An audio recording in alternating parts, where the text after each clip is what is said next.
Good afternoon, everyone. The meeting of the Arizona Board of Regents was called to order on Wednesday afternoon before convening an executive session. Today's public meeting is scheduled to last until 5 p.m., and we have a full schedule, so we will be mindful of our time. At this point, I'd like to ask Regent Goodyear to please lead us in the Pledge of Allegiance.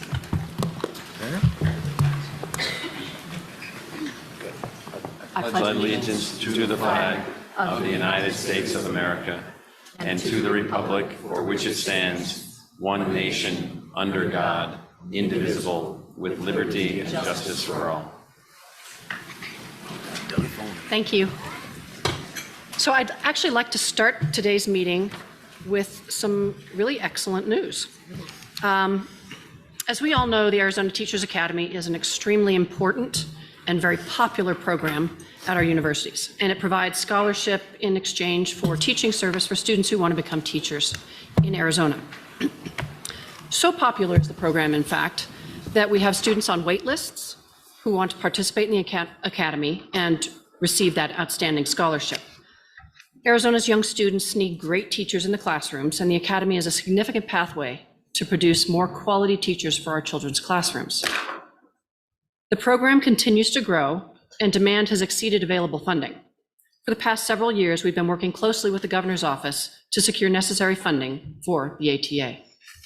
Today, I am extraordinarily pleased to announce that Governor Ducey has allocated $15 million to support the education of our future teachers.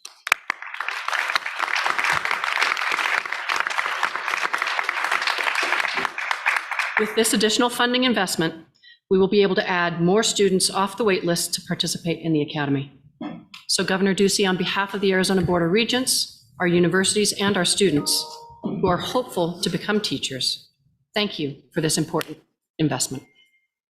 Regent Duval, I believe you also wanted to share some comments. I sure would, Madam Chair, and thank you. I want to thank the governor and all of those who were involved in this announcement.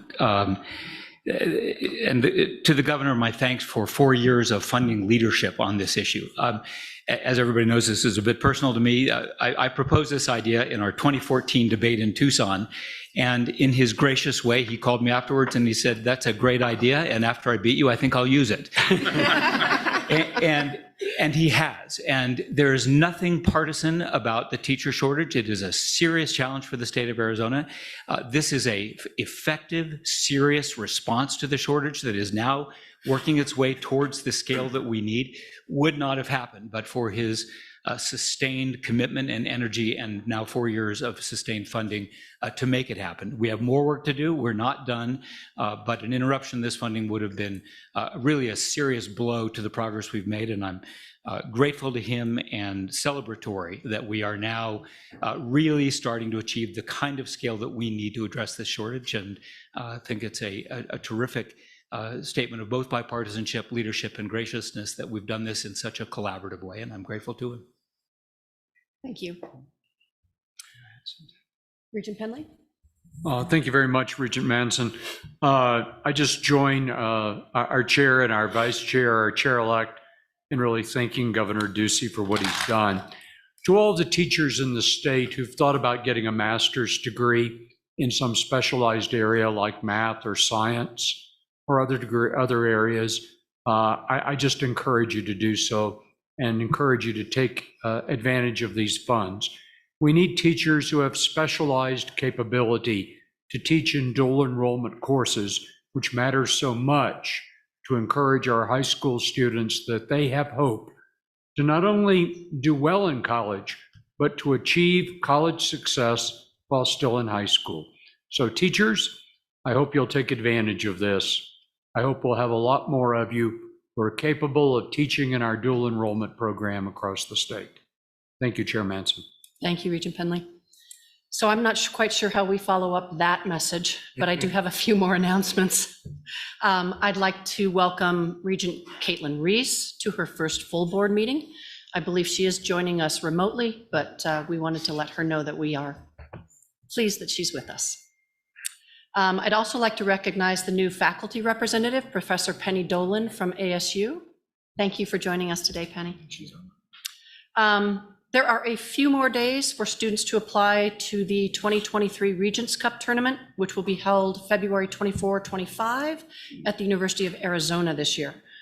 Students, the Regent Cup is a fantastic experience to participate in a debate tournament with colleagues from your sister universities. You can earn credit and scholarship. So this is an amazing opportunity and a unique opportunity, and I promise you it will be really fun as well. So you can learn more and apply on the website at azregents.edu. And thank you, President Robbins, and your staff for being the host this year. And then finally, President Cruz Rivera, I want to thank you and your staff for hosting this meeting. As always, people have been enjoying the fall Flagstaff weather and your hospitality. So our first item on the meeting today is the call to the audience. If you have any materials for the Regents, please give them to our board secretary, Suzanne Templin, sitting at my table, the table to my right, and she will distribute them to the Regents. Pursuant to board policy, time has been set aside for the call to the audience, and this is an opportunity for individuals to address the entire board in a public setting to express their views or concerns regarding matters of board governance. The board reserves the right to limit the number of presenters on any particular topic. Regents do not respond to comments made during the call to the public. However, we do hear your remarks, and we ask that the appropriate person follow up and provide us with information on any issues raised. When you're called to speak, please proceed to the lectern, and to keep us on schedule, each speaker has no more than 3 minutes. As a courtesy, Suzanne will hold up a sign signaling how much time the speaker has remaining, and at the end of your 3 minutes, we ask that you conclude your remarks. Suzanne?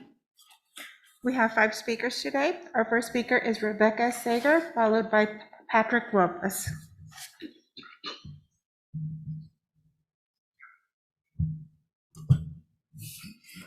Good afternoon, presidents and regents.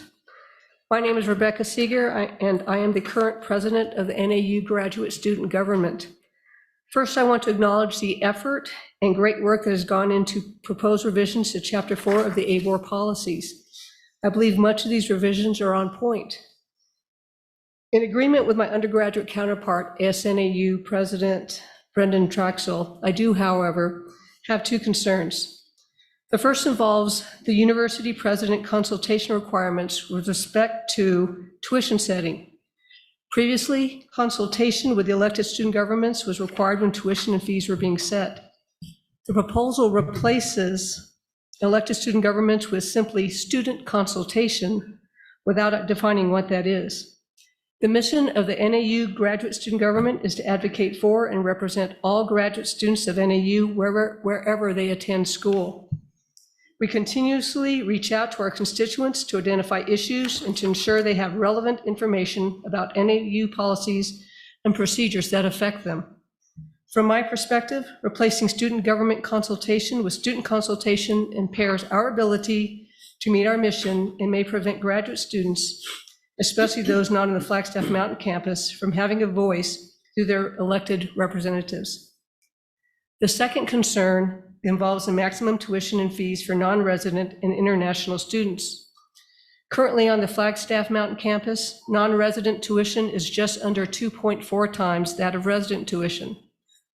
To potentially increase non-resident and international tuition to 4 times that of resident tuition would have a detrimental impact on these students. Consider the exceptional restrictions that international students adhere to with respect to employment while on an F1 visa. Almost doubling the tuition they currently pay as non-residents could and likely would impede their ability to continue their studies at NAU and other Arizona public universities.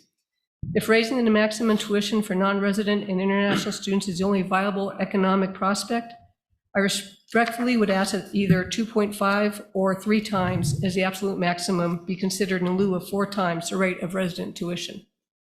Thank you for your time. Thank you.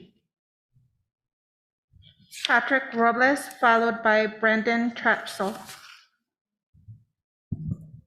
Good afternoon, Chair Manson, Honorable Regents, University Presidents, and distinguished members of the audience. My name is Patrick Robles, and I'm the Student Body President of the University of Arizona. I'm a product of Tucson Public Schools, 3rd generation Tucsonan and Arizonan.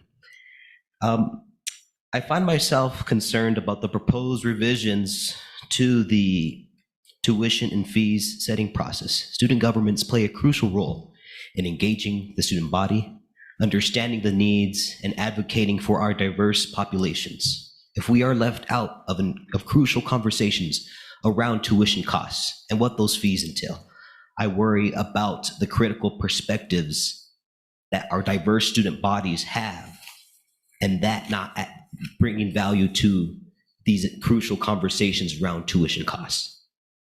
We are a campus of 44,000 plus students. Please use student governments as the key force in understanding the needs around tuition and all of the comprehensive understandings that students bring when it comes to tuition in our university experience. Thank you very much. Thank you. Brandon Trachsel, followed by Cecilia Alcantar.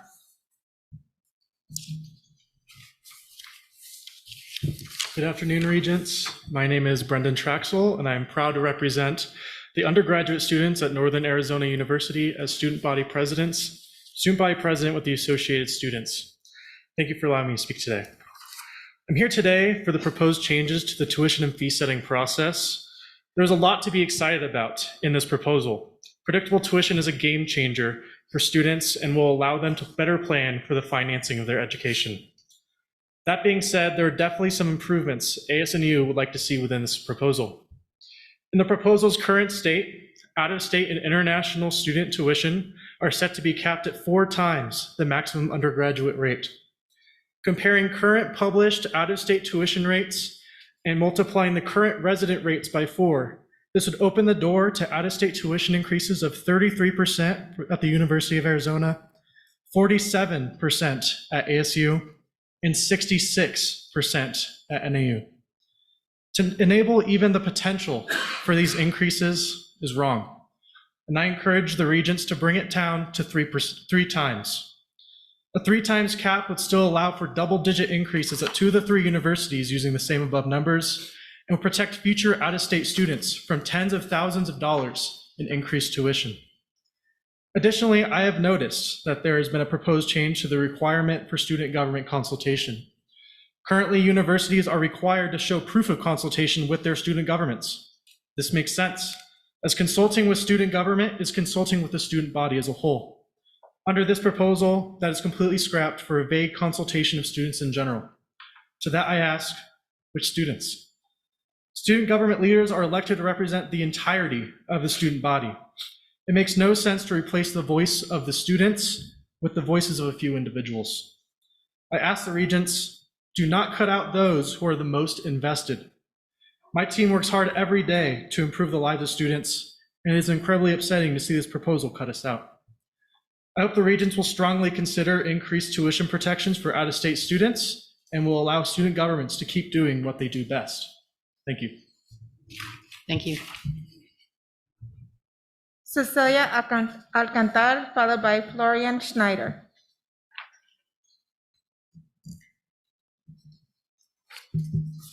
Good afternoon, everybody. My name is Cecilia Alcantar, and I'm the student body president from the ASU Polytechnic campus. And I am here representing Associated Students of Arizona State University and the Council of Presidents, which is the 5 student body presidents from ASU. We would also like to say what we believe on the tuition and fee setting process. We believe that the 3% cap is really great for in-state students. As for the 12% for out-of-state international students, we believe that it should be lower percentage along the lines of what the representatives from NAU were stating, about 2.5 or 3 times the amount for in-state students. And we also believe that out-of-state should be lower than international student fees. Thank you for your time. Thank you. Our final speaker, Florian Schneider.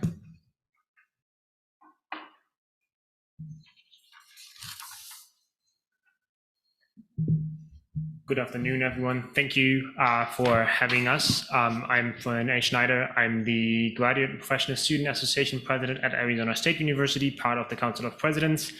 And I can only speak on behalf of the prior speakers as well, that the tuition concerns that the students have with the tuition setting process are the ones that we emphasize on, that in the prior years, tuition has hardly ever reached any high as 12%, not even close. And that is one of the concerns that we want to address, that why setting it that high when it's realistically been almost always below it, specifically for Arizona State University. And as an international student myself, I want to also emphasize, I understand that there's strong differences in the tuition setting process for in-state, out-of-state, and international student. And I think it is well taken that we have this, and I want to support that there is the split of in-state, out-of-state, and international student percentages, as was spoken by Cecilia Alcantara. Thank you very much. Thank you. Thank you, Chair Manson. Thank you, Suzanne. Thank you, everybody, for your remarks. The next item on the agenda is the approval of the consent agenda, which is items 7 through 24. Does anybody have a conflict to declare on any of those items? Okay, seeing none, I move that the board approve items 7 through 24 as listed on the consent agenda. Do I have a second? Second. All those in favor, aye. Aye. Any opposed? Any abstentions? The motion does carry. So our next item is the report from the Academic Affairs and Educational Attainment Committee, and Regent Duval, as committee chair, would you please present items 1 and 2? I will, Madam Chair, in just one moment. I've got some notes that are working their way to the front of the room here, which I'm going to need.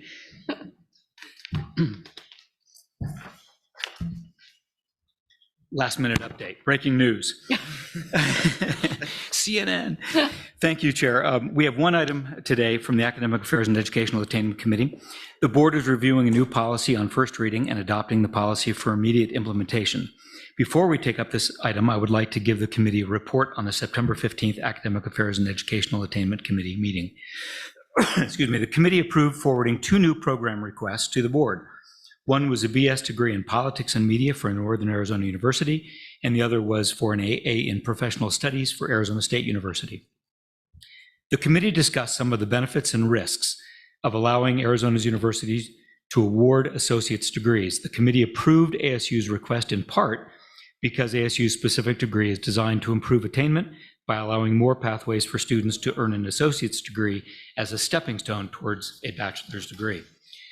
The committee then engaged in a discussion regarding the reorganization of the board's work and our role in oversight. The committee asked for fewer presentations and more time with the materials in advance of our meeting. Let me say it again. The committee has asked the universities for fewer presentations and more time with materials well in advance of our meetings. The board will continue to reorganize itself over the next few months. The committee then reviewed and forwarded to the full board for approval the revised online metrics. And again, I want to thank Regent Penley for his years, plural, of work and efforts to bring these online metrics discussion to a close, and we look forward to seeing the university's proposed metric targets in November. We then discussed the next stages of Northern Arizona University's development of a general education program framework, and look forward to working with NAU and the other universities over the next few months. The last 2 items were 2 proposed policy revisions for ABOR Policy 2-222, Descriptions and Definitions of Academic Units, and Policy 4-323, Tuition Waiver Scholarships and Institutionally Supported Financial Aid Programs, Student Financial Aid. Both policies were forwarded to the board for first reading. Now we will move to the board office's proposed policy adoption request. Item 2 is, and Chad is available to answer any questions. Item 2 is a request from the board office asking the board to review on first reading and adopt for immediate implementation the proposed new ABOR Policy 4-404, Spouses of Military Veterans Tuition Scholarship Fund. And Chad is here if anybody has any questions about it. I'm certain that every responsible member of the board has consumed the materials, asked their questions in advance, and that we're ready to proceed. Good, seeing none. I move that the board approves for first reading and adopts for immediate implementation the proposed new ABOR Policy 4-405, Spouses of Military Veterans Tuition Scholarship Fund. Is there a second? Second. Chair Manson, we have a motion and a second. Thank you. All those in favor, aye. Aye. Any opposed? Any abstentions? Thank you, Regent Duvall. This concludes our committee report, Madam Chair. Perfect. Are there any questions or comments from the board about the veterans policy? Okay.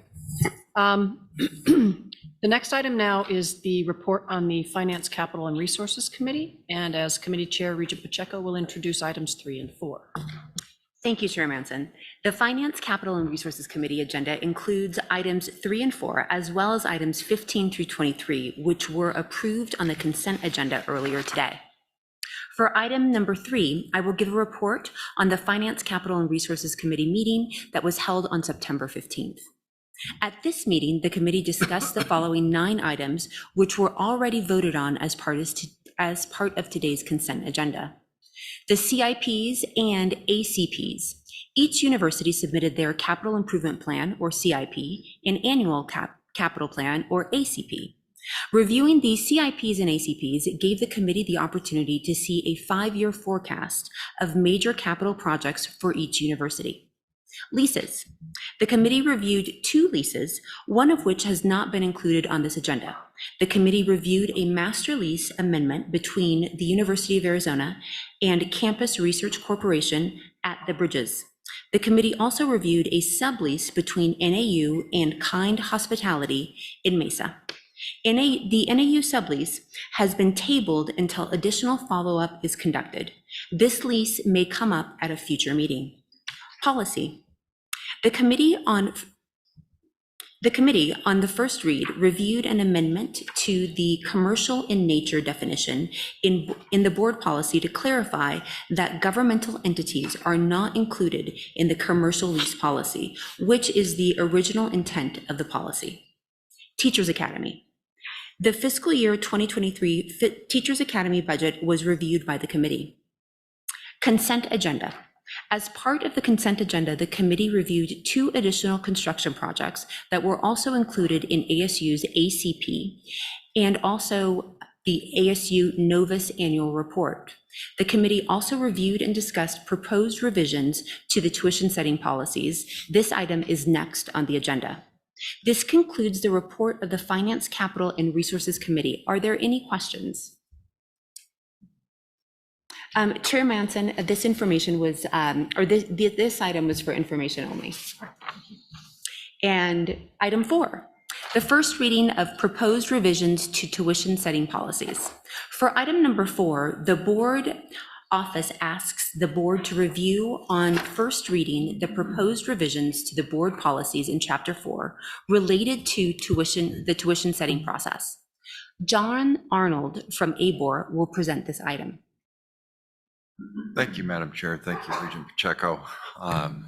Thank you, Regents. We're moving this afternoon. It's exciting. As threshold for excitement. As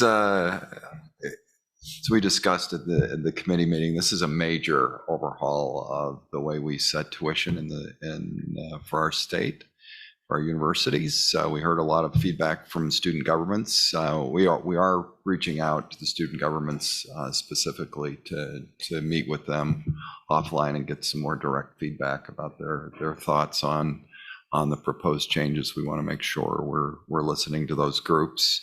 The change from consultation with student government to consultation with students, my fault. We'll get that addressed. Regent Canier had already pointed that out to me, and so we will make sure we bring an amendment back to the board on that particular item. But I'd like, if it's okay, the CFOs to join us for a second. We've had a number of discussions about the tuition reform policy, and as they've started through that process of how they might implement this policy. A number of questions have come up that we need feedback on from the regents on how you would like us to proceed. So I'm going to just take these one at a time, and if we can chat through them for a second. What we were asking today is for you to vote to move this forward through a first reading It will have to come back again in November for a second reading. My guess is we'll have a few amendments between this reading and the second reading, which is what the policy, that's why we have 2 readings. So that's fine. So a lot of their questions that have come up are around transition. And as we transition from this current policy and the new policy, how does that work? And can we maybe take a few baby steps into the new policy instead of doing it all at once? So for example, the new policy requires the board to set a maximum tuition rate or maximum annual increases in tuition for the next 6 years. One request we've had is, could we possibly do that for a shorter time period this first time and then extend it out to 6 years once we get into the system? So for example, could we do it for 3 years this spring? So we'd set the next 3 years this spring. And then 3 years from now, move it to 6 years and then be in a 6-year pattern, something like that. I think that's that question applies both to the tuition and to housing and meal plans. But the feedback I'm getting is specifically around housing and meal plans are very, very difficult to model right now in our high inflationary environment. And it may just put the universities in a pretty bad position to commit to growth rates, inflation rates really over the next 6 years. So thoughts on that, and as we transition to the full 6 years, having a shorter window in the near term and then extending out. The other piece of that is the other thought on that is we could break it apart and allow each university to decide. If ASU wants to do 6 years, they do 6. If NAU wants to do 3, they only do 3. That would be one approach. Thoughts on that proposal, Regent Massey? I mean, from my perspective, I think asking NAU in particular with a new presidency and transition towards, new programs and mission, that asking them to project out 6 years at the moment is probably unfair. So the 3-year program makes sense for me, especially in that regard. I don't see any problems with keeping everybody at 3 if they want to do that for the first iteration of this. I'm curious if the universities have any fundamental objection to a 6-year program kind of once we get into this. President Carr? Yeah, 6 years sounds like I was mentioning we would take 60, but if you can't give us 60, we'll take 6. I'm pretty sure we didn't just drop the 0. I don't think Morgan's laughing. Let the record show I smiled. We would welcome a 3-year phasing in, and I'm sure that by the time we complete that 3 years, we'll be in a good position to get into a rhythm of 6 years. And any issues related to U of A? We favor 6 years. Okay. I have another question, if you don't mind, regarding the meal plan and the inflation. So I understand the difficulties. I'm hesitant to break things apart, in part because what we're trying to do is give stability and a notice of expectation. If we take that piece out, which is a significant portion of the expenses of going to college, I think we're kind of self-defeating. I'd like to propose, we certainly have the ability, if inflation is running rampant, to come back and make adjustments. And, it's fairly high right now, hopefully, fingers crossed, we aren't looking at double-digit inflation, which, in the future, which requires us to come back and address this in a significant manner. But I'd really like to kind of establish the whole thing together as a unit and move forward. And if we find ourselves in a position where we'll all recognize that the impact is inflationary, we can come back and adjust. President Crowe? I just want to make a couple of comments relative to this. So our room and board activities, these are businesses in which we're attempting to provide a place to live for 20% of our student body. Only 80% of our student body lives somewhere else, largely concentrated on first-year students who we encourage to live on campus with us. we're expanding these activities. Almost all of our activities, and I'll have Morgan comment on this, are with partnerships. Partnerships which derive our capital investments, which we have no other source. There is no New York State dormitory authority in Arizona. There is no mechanism for public financing of these facilities. So these are all businesses. And so the notion, I think, of coming in for approval for the board, I understand that and appreciate that. The notion of constraining it, that then leads to permanent rent control logic. The rent control logic then would affect the local marketplace. The local marketplace would accelerate in its rent outcomes, which is what we're seeing right now in 2 of our campuses. That would then create a dynamic flow, perhaps, of students into facilities that we actually don't have. And so it's a very complicated marketplace sort of arena. Morgan, you might want to comment just on our financial structures. And so we're using basically other people's money to build and run our residence halls, and we're using third parties to deliver our food programs and their capital investment in our facilities to deliver all this. So it's one of these sort of, it's other than it appears in a lot of ways. If I might, Madam Chair, members of the board, we appreciate and understand, that for some of our students that room and board is a significant part of the total cost of attendance. What we're seeing right now, because of the cost of housing and inflationary increases that are above normal in the cost of food, is that we actually have more demand. To provide that. More of our students would like to live on campus and take advantage of those services, just because of what's happening out there in the marketplace. Or eat only on campus. Correct. Also, So we're in the middle of working on 3 housing projects on our campuses currently, and with more in the plans. We have done some benchmarking at a couple of our campuses, the more urban ones, downtown Phoenix and Tempe. We think that our housing compared to comparable off-campus housing is probably somewhere between 10 and 20% less than the marketplace, which means, that there's significantly more demand. There could be some perverse implications to kind of putting an unrealistic rate cap on these prices.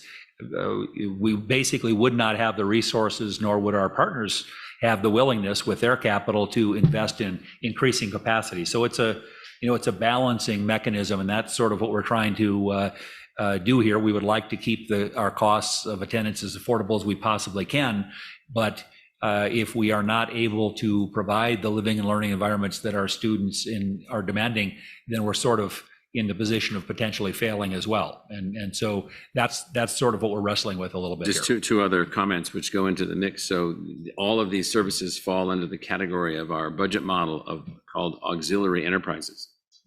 Auxiliary enterprises for us must be a net positive for the rest of the financial structure of the institution. And I think that's true at all 3 universities. And so these are finely managed, finely tuned kinds of things. And then also to students.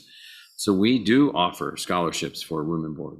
We do pay for room and board for students that can't pay. We pay for some students all of their room and board costs. We do not pay for students to live off campus. We don't, but we do pay for students to live on campus to help them if they can't, particularly if they're freshmen.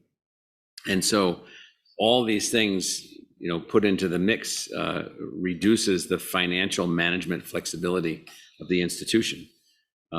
We also have a very successful operation. I mean, it's operating in a way where we have, I don't remember the exact percentage, but I'd say greater than 85% of the freshman class is living on campus, which is for us is a huge transformation.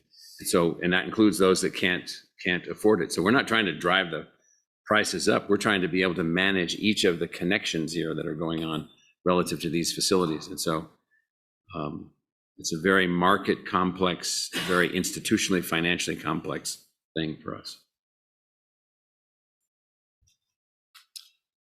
Again, I guess my thought here is that we're establishing a cap, an annual cap.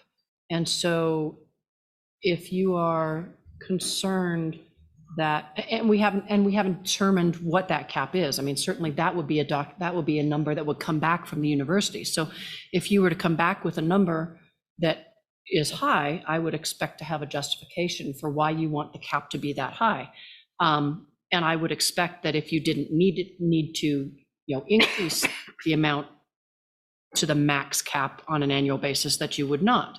So my hope is that by establishing the cap, you aren't putting yourselves at financial risk. You're actually providing a maximum number that somebody has to calculate on an annual basis, as opposed to, putting yourself at risk. Now, if you guys have put, if any particular university has put in a 10%, and I get that these need to be profit centers, that's understandable.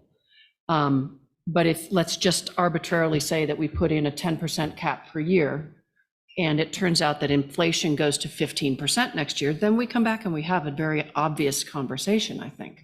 If the objective is to say it will not exceed this amount so you can do financial planning and so forth and so on, we could probably derive a number like that.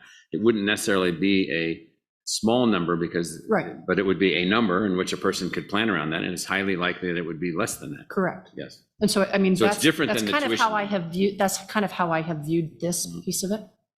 And I may be, other regions may not have that perspective on it, but anybody else? We could derive that number. It's different than the tuition number. If we set the cap too high, it won't be all that useful to families. Correct. So we have to be, careful about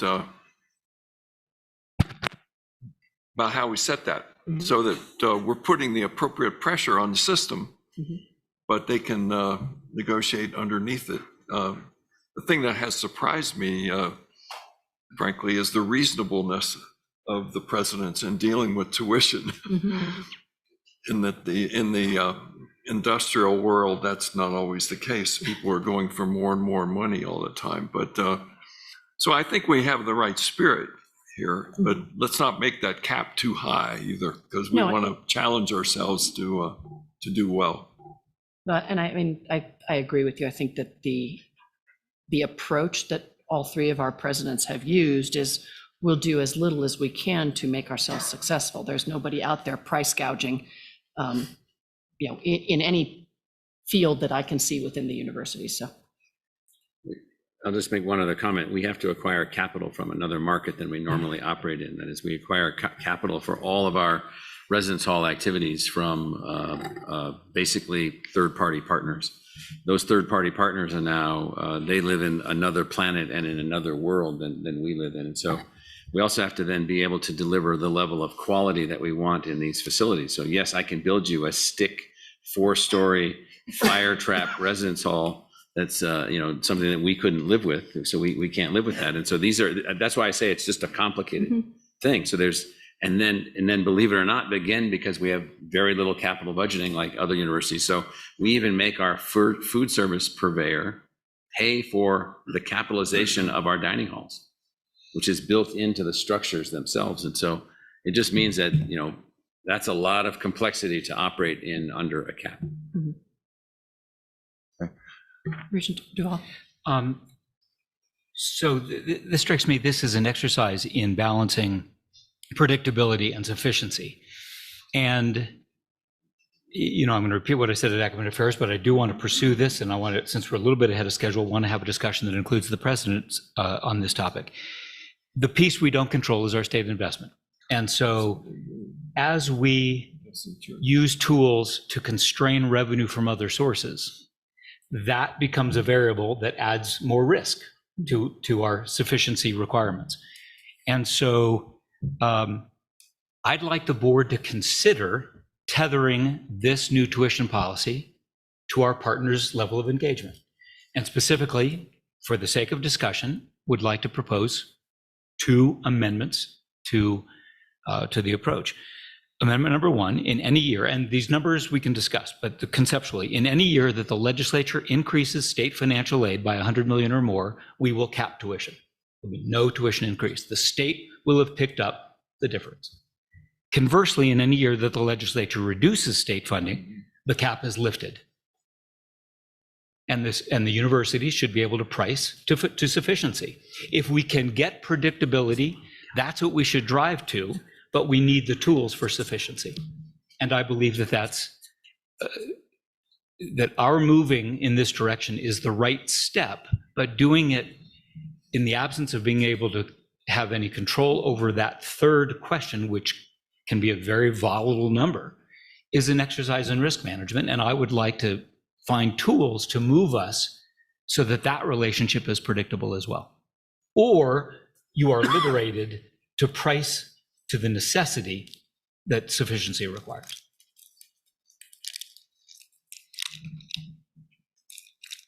It was a conversation stopper last time, and that hasn't changed. No, since I wasn't at the meetings, it's the first time I've heard it, and I'm trying to think through the implications of it.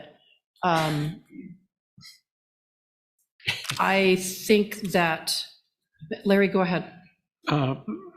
Thank you, Chair Manson. I appreciate what Regent Duvall is doing in proposing an amendment like that, because I've often thought, like he, that if the legislature were to fund our universities properly, then we could, in fact, either stop tuition increases or reduce tuition.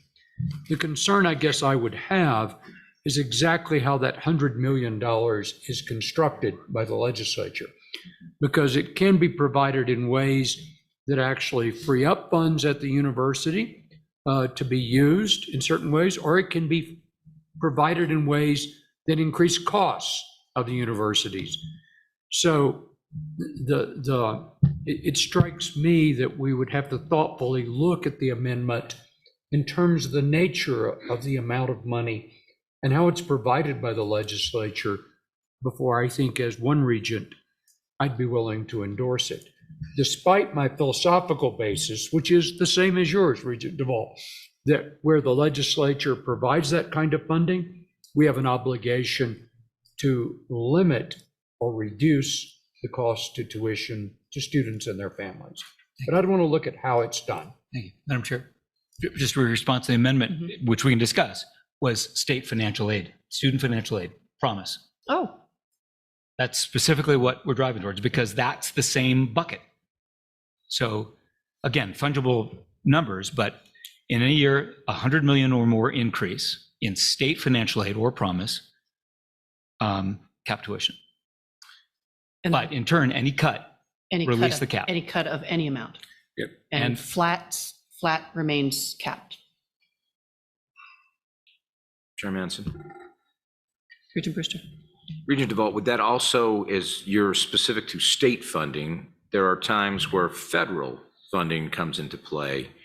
Would that be a consideration also, having just gone through the last couple of years where we saw significant federal funding, or would we look at it in just the optics of state funding? I'm agnostic. I mean, I think it's just state funding because that's our partner, because we are a state fiduciary along with them in meeting the needs of our state. I'm completely open-minded about that. But what I do want to do is tether tuition increases in a relational way to our state partnership. And as I explained at our committee meeting, I mean, I've been on this board before. I voted for tuition increases 9 times. I've gone through some controversy around that. I completely understand it.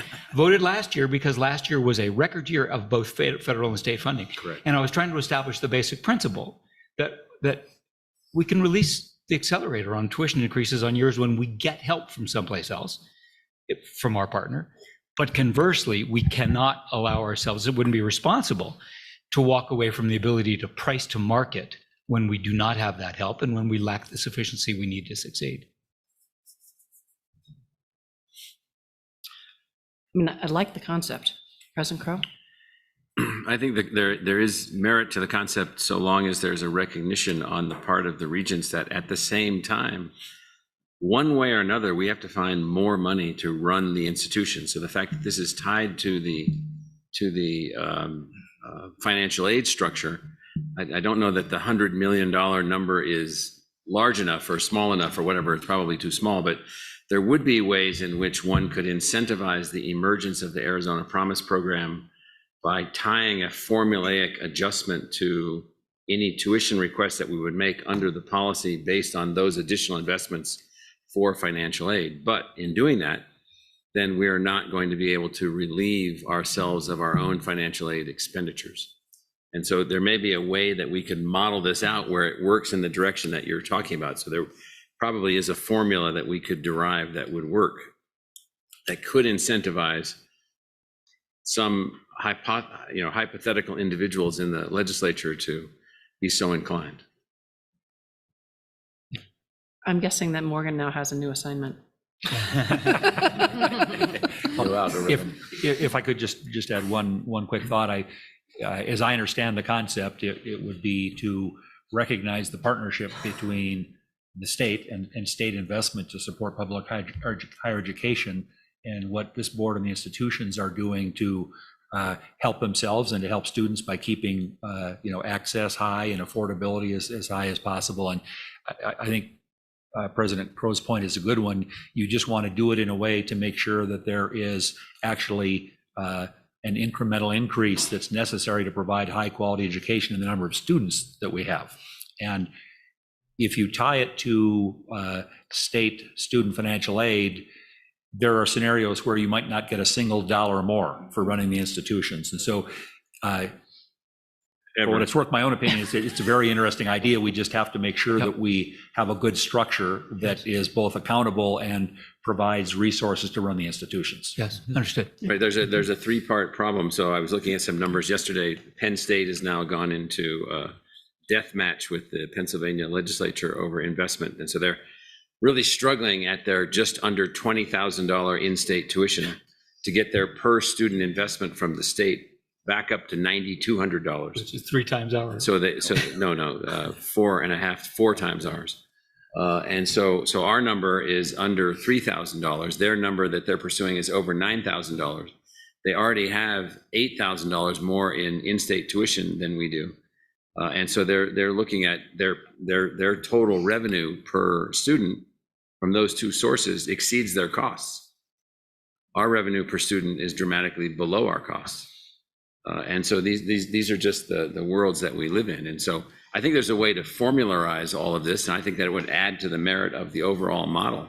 And we could then, I think there's a way to do it without doing it in excruciating detail, because then also $100 million is Can I ask then that the universities work together to kind of figure out if there's a way to structure that makes sense? Okay, thank you. Madam Chair, just as to the 100, I mean, the way my initial motion, it's 100 new each year. Yeah. Yeah, okay. Right. So it's per $100 million of investment. Additional, that's right. That's right. Yeah, I mean, I do want to get to a place where we could honestly go to the legislature in advance with a budget request that says, if you fund our request, we're going to give you a 0 increase, and go run on it. Go claim credit for it. Yeah. Thank you, John. Thank you. No, I'm not done. No, I know you're not done. Just thank you for letting us. Thank you. The other question came up, and I noted at the committee meeting, the board currently sets, I think, 37 different types of tuition. And part of that is we have various campuses that have different tuition levels. So we generally think of tuition as the base tuition at our main campuses, but we have a number of other sites that have a differentiated tuition associated with them. So one of the questions came up for this initial transition period, could we exclude some of these other tuition types? If we do that, that would require the board to continue to come back and set tuition for those alternative sites. And I'll give you one example is NAU's statewide sites have a tuition that's about 80% of the main campus rate. So the way the policy is currently written is they would just be subject to that same growth, a maximum growth rate as the main campus. Question is, can we exclude the statewides as we transition in, perhaps bringing them in a few years? And I think, again, this is around where NAU's at in its tuition modeling.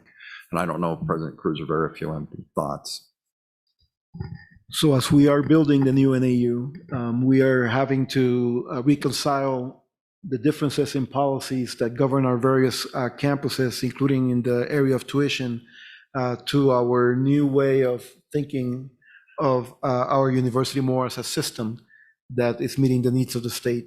And so an abrupt transition that would require us to simply leave it at 80% of the Flagstaff price might be a premature decision that might not work well in the future, and we will have to come back to the board.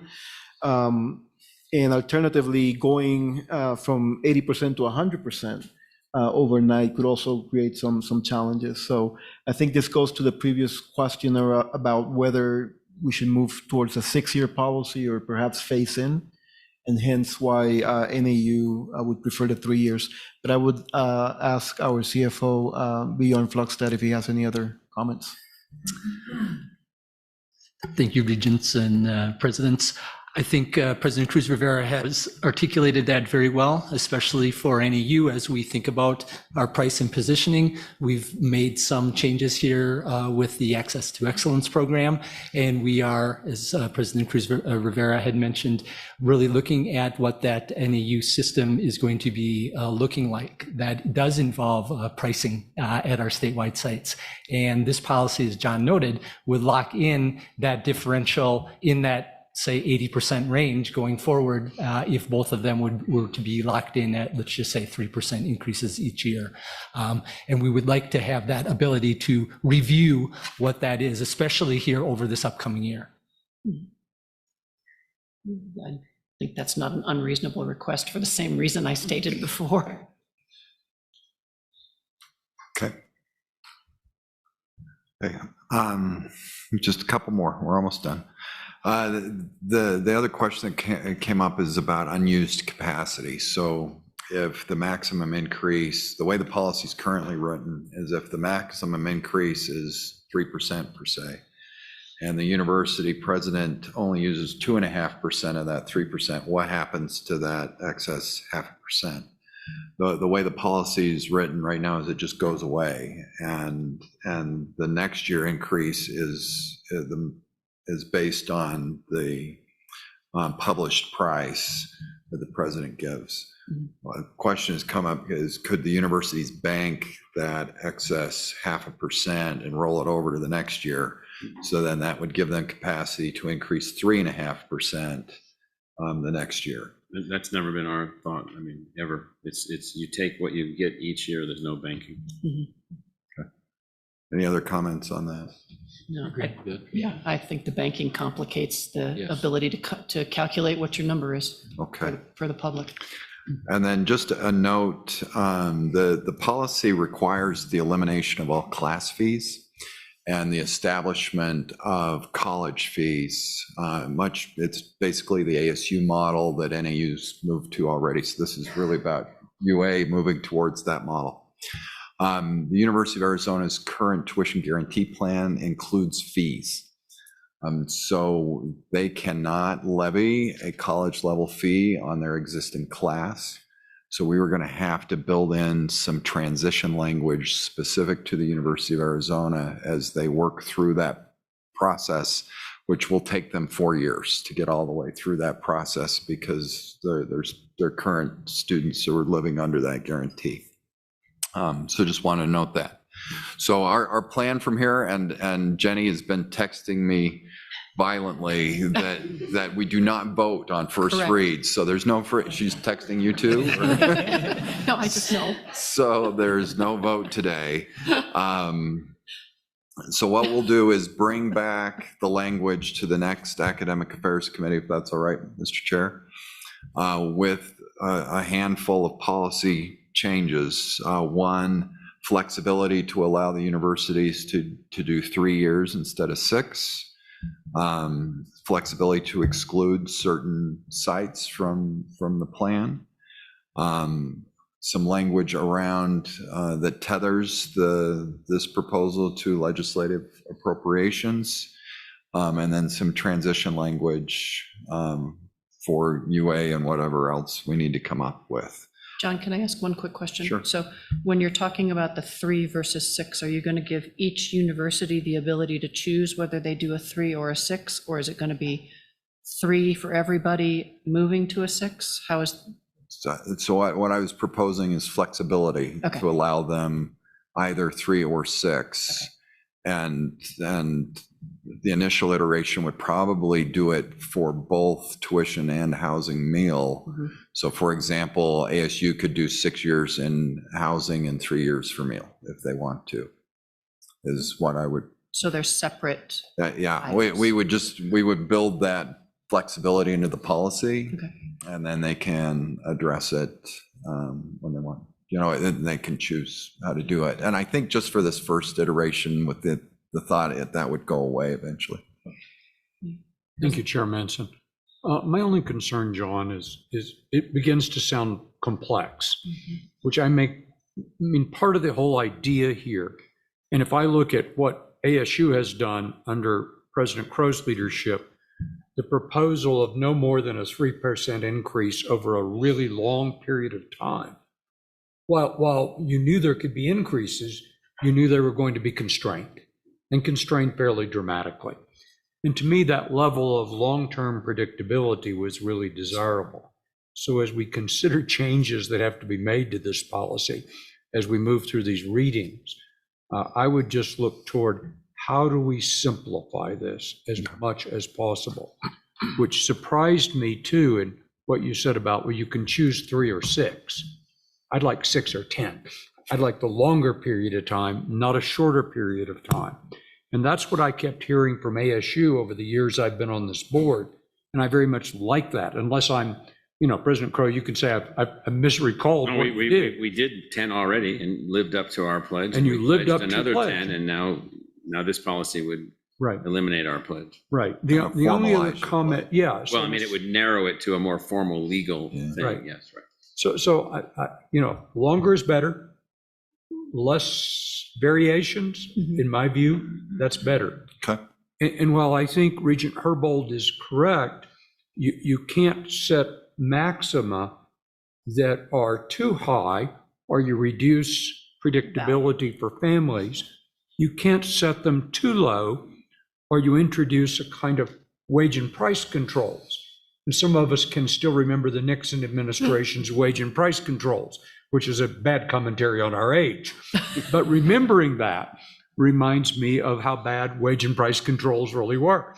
So I want us to be careful that as we look at this range, we take Regent Herbold's comment into account, and at the same time, don't create a system that creates really market interventions that lead to undesirable outcomes, as we saw in John Kenneth Galbraith's proposal at that particular stage of our country's history.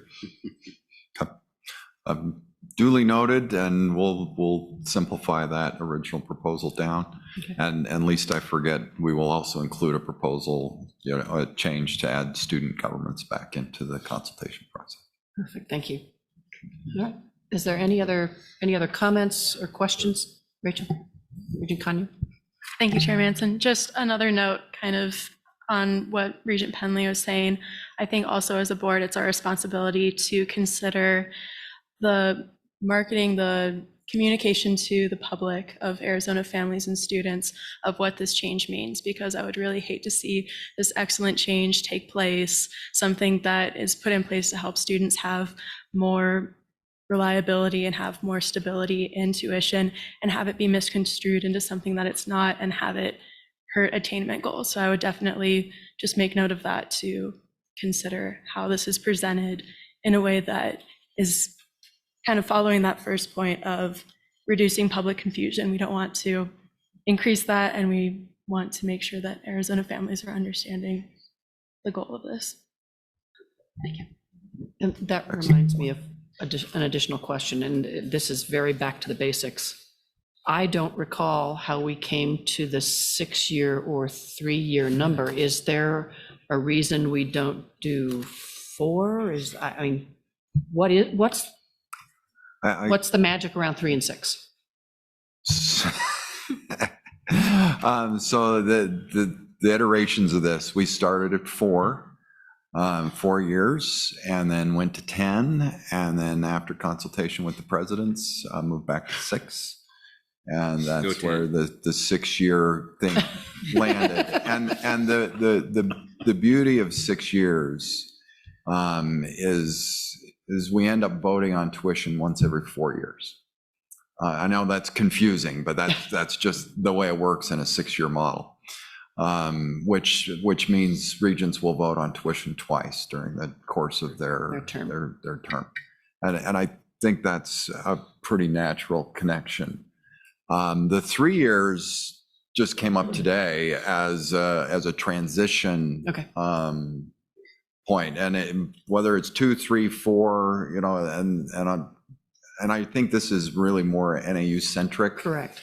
And so we can work with President Cruz Rivera to really nail down what they're comfortable with in their current model. Okay, thank you. It occurred to me that I really didn't know the rationale for the numbers. Okay, thank you. Any other comments or questions? Okay. I appreciate the conversation. I think it was a good first shot at this. We now are scheduled for a 20-minute break. It is 3 o'clock on the nose. How do you do it? And we will come back at 3:20. Our next item on the agenda is related to Northern Arizona University. And President Cruz Rivera and his team are going to provide the fiscal year 2023 State of the University Address. So I wish I could draw this out a little further. There's a couple of people missing that I really don't want to miss any of this. But I don't know actually how to find them. And I can't go in the men's room. Regent Goodyear just went to the restroom. So. I say I can't go to the men's room. he said he would be back shortly. I don't know the penalty. There's going to be, singing of something. Points deducted. Yeah. All righty, here we go. So I am now going to cede the floor to President Cruz Rivera. Thank you. Thank you, Chair Manson, members of the Board of Regents, guests from ASU and U of A, and my NAU colleagues, faculty, staff, cabinet members who are here with us today. The last time I stood before the board here in Flagstaff was in June, presenting for approval a bold, aspirational strategic roadmap for the future, NAU 2025, Elevating Excellence. A roadmap that presents a clear vision for a new NAU that will build upon our university's 123-year history, legacy of leadership, to become the nation's preeminent engine of opportunity, ensuring that talent is met with opportunity to achieve its full potential, vehicle of economic mobility, offering meaningful educational experiences leading to careers of consequence, and driver of social impact, nurturing the freedom to inquire as a means to engendering lives of purpose. At that time, in addition to walking those in attendance through the various components of the new NAU charter and the 7 strategic priorities that will guide our efforts through the year 2025, I presented compelling evidence in support of the following 3 statements that today remain true. 1, that the state of our university is strong. 2, that our university community is mobilized and engaged. And 3, that our university's vision is clear, our value proposition differentiated, and our outlook bold and boundless. And so in the spirit of privileging substantive discussions over PowerPoint presentations, I am almost tempted to stop the State of the University presentation now and just go straight into questions and comments. But the reality is that there is more to NAU's story that deserves to be told before we open it up for meaningful discussion. And recognizing that the traditional OFR, operational and financial review, is no longer the expectation, I will take this opportunity to summarize some of NAU's key achievements during this past year and announce an exciting new statewide initiative that will serve us well as we seek to advance the vision for a new NAU. Here we go. First, successful presidential transition. In spring 2021, I hit the ground learning with an authentic commitment to understand the values and aspirations of this university from the people who make it great and to be clear-eyed about the challenges that must be faced to meet their collective vision for the future. Through this process founded on trust and transparency, we built a strong foundation for the new NAU. Leadership and deliberative structures. To carry out the actions necessary to let NAU realize its full potential, we have built a dedicated mission-driven leadership team and established a framework of consultative and deliberative structures that bring transparency and coherence to our actions. The University Advisory Board, the University Budget Advisory Board, the University Strategic Planning Advisory Board, trust and engagement with our Faculty Senate, Staff Advisory Council, and student governments. Access to excellence, redefining NAU's value proposition for students in Arizona, and the emblematic program that will help us carry out our vision as a preeminent engine of opportunity. Differentiated within the Arizona higher education ecosystem, it simply states that under $65,000 in household income per year equals tuition-free education at NAU. The admissions pilot, through increased transparency, this pilot removes artificial barriers that keep Arizonans from realizing the promise of higher education. Complete your high school coursework with a 3.0 GPA, and you're assured admissions to NAU. Investments in our people, a portfolio of initiatives to support those charged with elevating excellence at NAU, including the launching of the new NAU workplace policies, establishment of a teaching track, investments in the teacher scholar model, and adjusting compensation to support and sustain momentum in recognition of our talented workforce. NAU 2025 Elevating Excellence, a roadmap to tie all of our goals and strategic priorities together and organize action, created quickly, but not by cutting corners, our guiding strategic document. An Elevating Excellence call for proposals to immediately elevate excellence met with more than 100 exceptional proposals from our NAU community that contribute to our strategic plan. Our mobilized community is acting and has not slowed down. Record philanthropic support. It is clear that the vision we're talking about resonates. NAU achieved its highest ever fundraising total last year.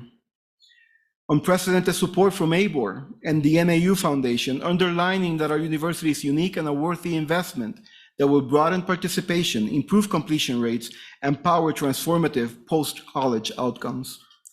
A financial position that is strong and places the university on a course for sustained success. Credit rating, stable. Cash liquidity, high. Enrollment on an upward trend. Enrollment mix, strong. Auxiliary revenue exceeded pre-pandemic high point, fundraising exceptional, and TRIF and NEI public support meaningful. National recognition. Over the last year, what we are doing here at NAU has been recognized throughout the country. We have testified before our Congressional Committee on the importance of Hispanic serving institutions, joined the U.S. Secretary of Education in the new vision for higher education, which closely aligns with NAU's work, presented at national conferences and caught the attention of higher ed policy, organizations, and funders as a leading example of driving equitable post-secondary value. And our work has been documented in an Institute for Higher Education Policy case study that will be released tomorrow and demonstrates how NAU is at the cutting edge and an example for other institutions to follow. So I could go on, but I'll stop here because if we want to dig deeper into any of this, I have a very distinguished team with me here today who will be able to answer any questions that the board may have. And really what I had hoped to do with presenting this collage of images is to present a very sharp image of all that we have done in short time here at NAU. And I'll add one more piece that underlines the clarity of our value proposition, the excellence of our academic programs, the strength of our financial position, and our trajectory toward fulfilling our mission. The new NAU just recruited and enrolled its largest, most accomplished, most Arizonan, most diverse first-time full-time class in its 123-year history, period.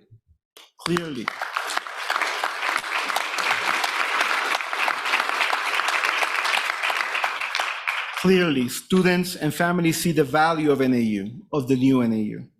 And by 2025, NAU's enrollment will have surpassed its previous record through a responsible and sustainable statewide growth plan that that propels our mission and ensures an appropriate mix of students and programs to sustain our financial position. I am confident we will meet and exceed this projection as one of the great markers of success of our Elevating Excellence plan is coming to fruition. This is an exceptional position to be in, but we have no time to pat ourselves on the back because NAU's sense of purpose can only be sustained by a corresponding sense of urgency. So I will not dwell on what has been done in this first year of our 17th presidency, but instead turn specifically, concretely toward what will be done over the next year by unveiling our newest signature initiative that will anchor our work in driving economic mobility and social impact that will take what NAU does to a scale that has not been seen before. Today, I am thrilled to announce a bold new partnership convened and led by Northern Arizona University and comprised of all 10 community college districts in the state and the Arizona Commerce Authority, the Arizona Attainment Alliance A++. A++ represents a paradigm shift in helping us achieve our lofty goals and is anchored in a very immediate, very Arizona-specific imperative, which is, as we have seen and celebrated on many occasions, the state's economy is booming and job growth is abundant. However, the new economy that Arizona is so effectively building disproportionately requires that our future workforce has some form of post-secondary credential. And yet, the state's attainment rate of associate's degrees and higher is 5 percentage points below the national average, and the immediate college-going rate is nearly 17 percentage points lower than the national average. The result is an annual shortage of more than 26,000 bachelor's degrees, a staggering gap that imperils the opportunity of Arizonans to contribute to and benefit from the state's evolving economy. In short, the tremendous opportunities for economic mobility are set to be missed by countless Arizonans unless colleges can work together to spur more college attendance and completion that will allow the people of the state to take full advantage of the opportunities that exist in their backyard. In response to this, NAU and a coalition of partners have come together to form A++, which has a simple but transformative aspiration to dramatically boost statewide post-secondary attainment in areas that align with high-demand, high-paying jobs in targeted industry sectors that are fueling the new Arizona economy. And we're doing so through collaboration, shared goals, economies of scale, and local connectedness and distinctiveness. Launching this fall with an exploratory commission composed of representatives from NAU, all of the state's community college districts, and the ACA, A++ leverages a statewide footprint spanning all 15 of Arizona counties and serving more than 322,000 students. And what we share today about the Arizona Attainment Alliance is the start of a holistic, integrated system that can, with demonstrated success and committed partnership, grow to encompass K-12 pathways, tribal colleges and universities, and countless communities, business, and the like throughout the state. In the first phase, A++ partners will harness their collective impact to achieve the following: boost the immediate college-going rate for the state's high school graduates, serve a growing proportion of adults with some college but no degree, exceed expected progression and graduation rates, and increase the postgraduate value of the high-quality credentials our students earn. A key partner in this endeavor is the Arizona Commerce Authority, the state's leading economic development organization that is focused on growing and strengthening the state's economy. The direct integration of an economic development partner into the A++ exploratory work ensures that workforce development opportunities with new and existing employers are tightly connected to A++ member institutions and programs, bolstering their impact and strengthening the college and career ecosystem.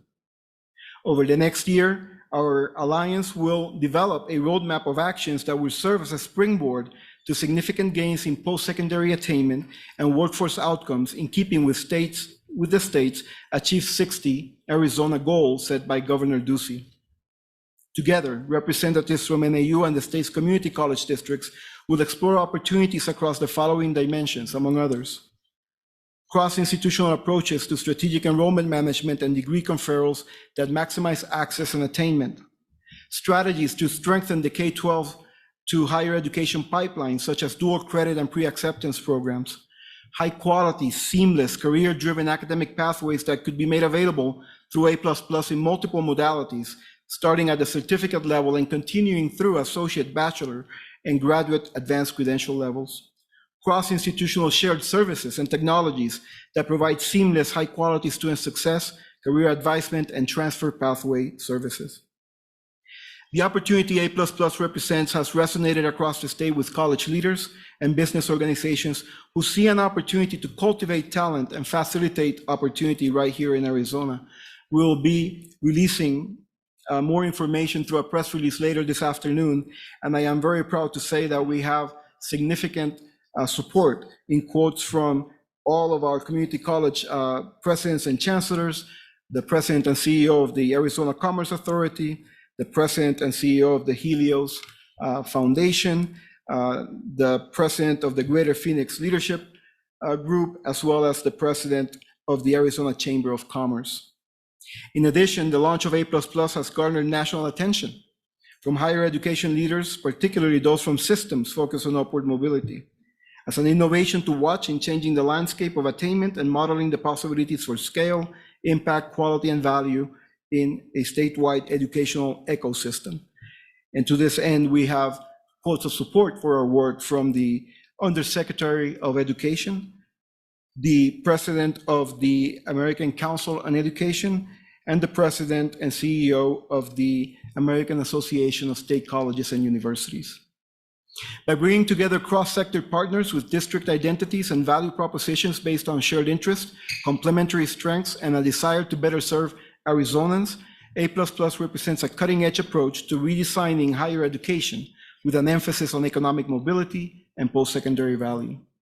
Next month, we will convene a kickoff of the A++ Exploratory Commission, and I only expect good things to come from this effort.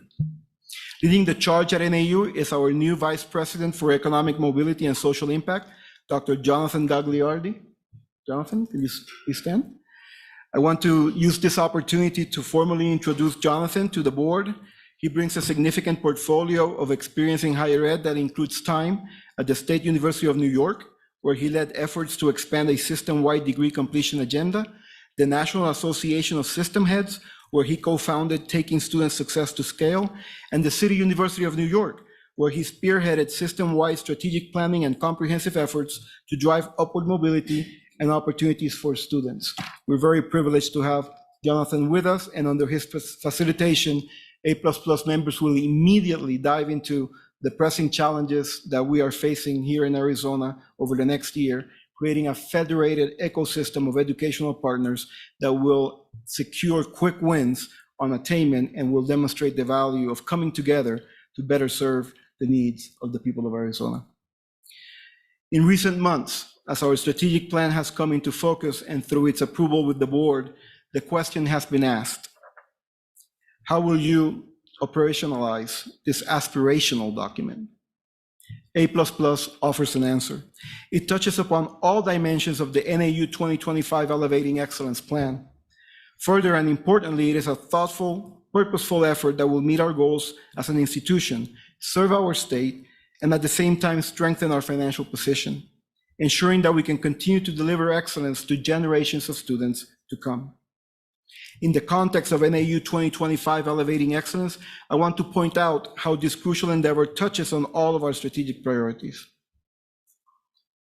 From the academic excellence standpoint, it is the A++ initiative underpins the excellence of our academic programs that are foundational to successful implementation and high-value degrees conferred through the partnership of these institutions. Quality and academic excellence matter in making sure attainment brings opportunity. Student success. This work is a true student success initiative from top to bottom, and it broadens entry points and pathways throughout the state, a key component of our student success priority. By partnering with community colleges across the state, we enhance and deepen our commitment to Indigenous peoples, and we plan to expand this effort with invitations to other partners, including tribal colleges and universities, where NAU can help amplify efforts to meet the needs of students in rural and in Indigenous communities.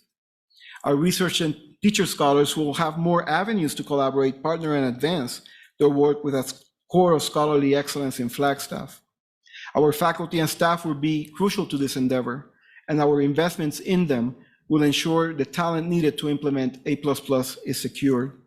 Our community engagement will broaden in scope, and this endeavor is possible through partnership with communities, businesses, and regional colleges throughout the state, making NAU truly an Arizona university and the preferred partner with industry via the ACA. And ultimately, leveraging scale and impact, A++ will be a quantum leap for our resources and revenue potential as we meet our mission.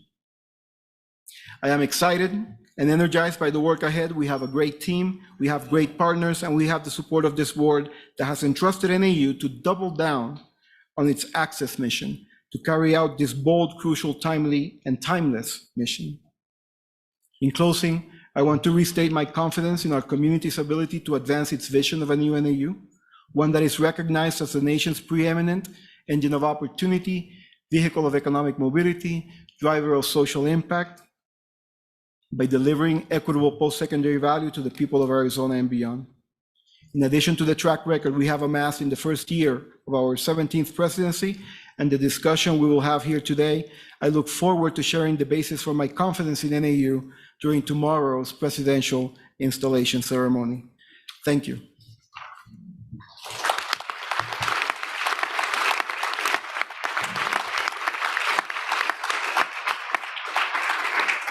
Thank you, President Cruz Rivera.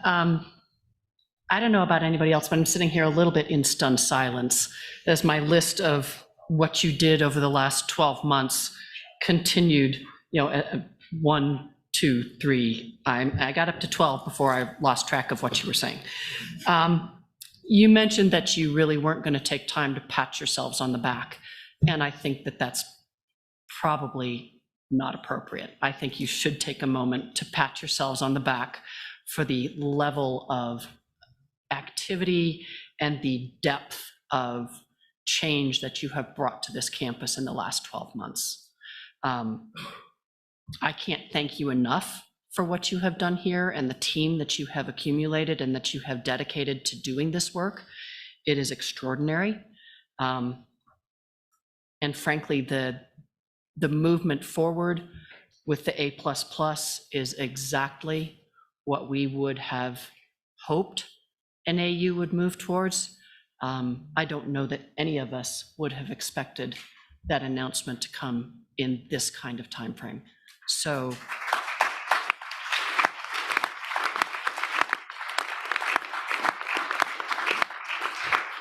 I would like to open the floor up to other regents for comments or questions to President Cruz Rivera.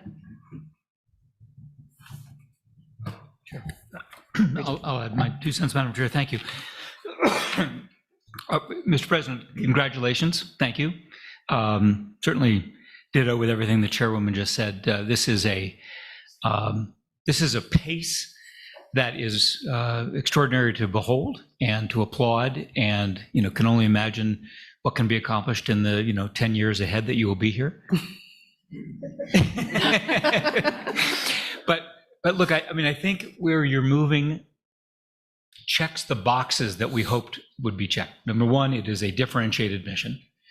Clearly, a unique lane for NAU, critically important. Secondly, everything you've talked about is imbued with sort of an integrated vision that is consistent with your mission, consistent with who you are, who this institution is, and who the institution's, what the DNA is of the institution, which I think is huge.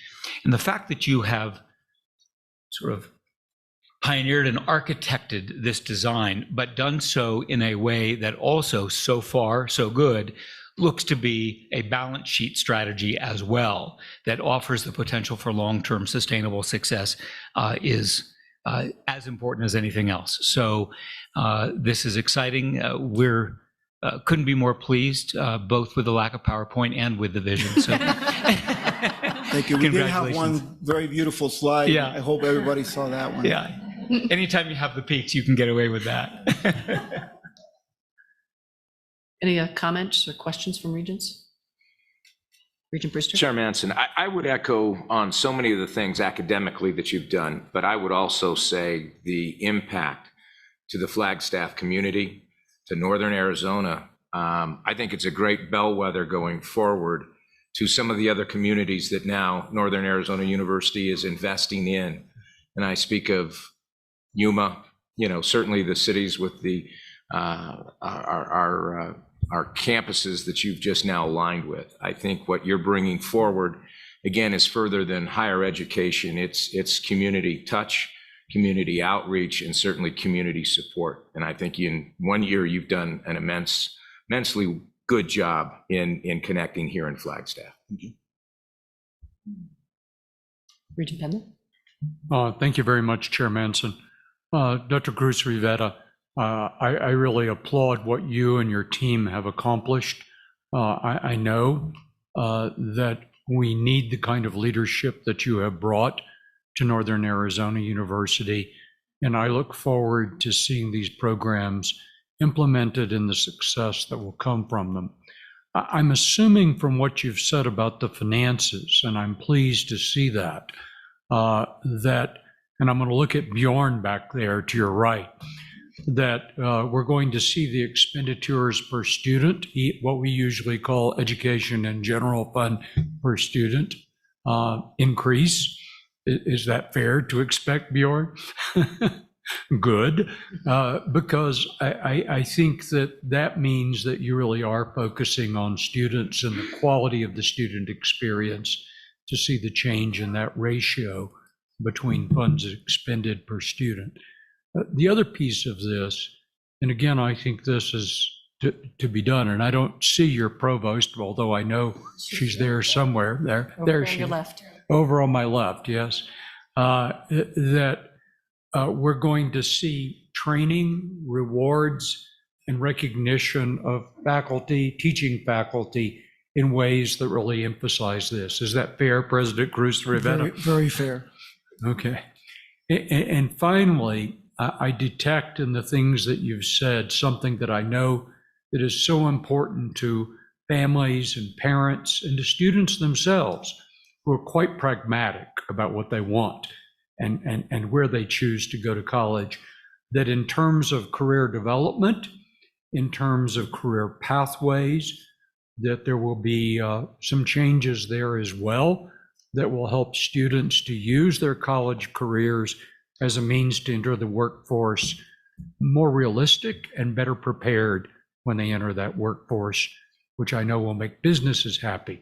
Is that on the agenda too? That is on the agenda. We are committed to 100% career readiness for our students. We want them to have careers of consequence, but we also want to educate them to live lives of purpose. And so we're very committed to educating the whole student and ensuring that they can not only benefit from their college education, but contribute to the betterment of their society.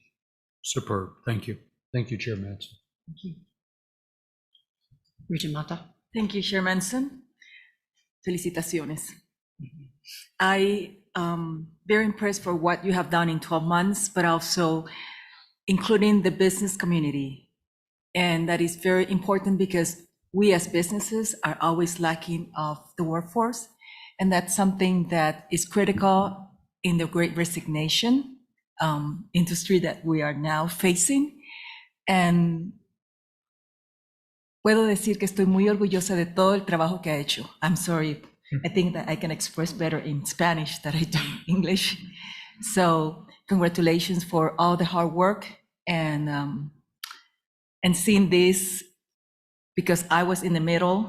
You have the new regents and the senior regents. So I was like in the middle stuck. I didn't have a presence, but I can say that, because from that point where I met you, NAU has been amazing. So congratulations. Thank you. Regent Conyer? Thank you, Chair Manson. And I think as the NAU student at the table, I also would want to thank you just commend you for your efforts. I think I speak for all students at NAU that we thank you for not only listening and learning, but also just excellently executing these programs and initiatives that are going to create a legacy that lasts for years and years. And this is my last year at NAU, sadly, and now I don't want to leave. This is a place that I feel proud to call home, so maybe I might have to come back now, but Of course. thank you so much. Thank you. Graduate degrees. Regent Herbold. Before you get your chest puffed too far out, what do you think the major challenge is? Well, the major challenges, as they tend to be with any bold and ambitious agenda, is ensuring that we work in a way that will maximize our ability to secure the partnerships that we need to maintain a positive momentum without creating situations where we may be distracted from our objectives by poor execution in our work. And so moving forward, I think to the extent that we can maintain the level of trust and collaboration within our campus and expand the partnerships outside of our university, I think we'll be very successful. I feel very bullish about our opportunities and ability to deliver on this vision. And do know that we will need all the help that we can get to ensure that we stay on track. Thank you. So if I'd like to ask a couple of specific questions about some of the things that you talked about in the 12 points that I have. And two in particular. One was the record philanthropic support that you received this year. And I'm curious if you can give us some background on how that changed. Was it additional single large gifts? Was it additional alumni giving? Is it sustainable? Or is it gifts that will repeat over multiple years?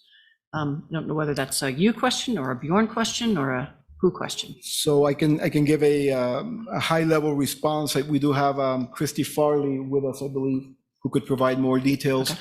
But I think this particular year it was a mix. So we made gains on all the different areas that you would that you have expressed, the small gifts, the alumni gifts, the big gifts.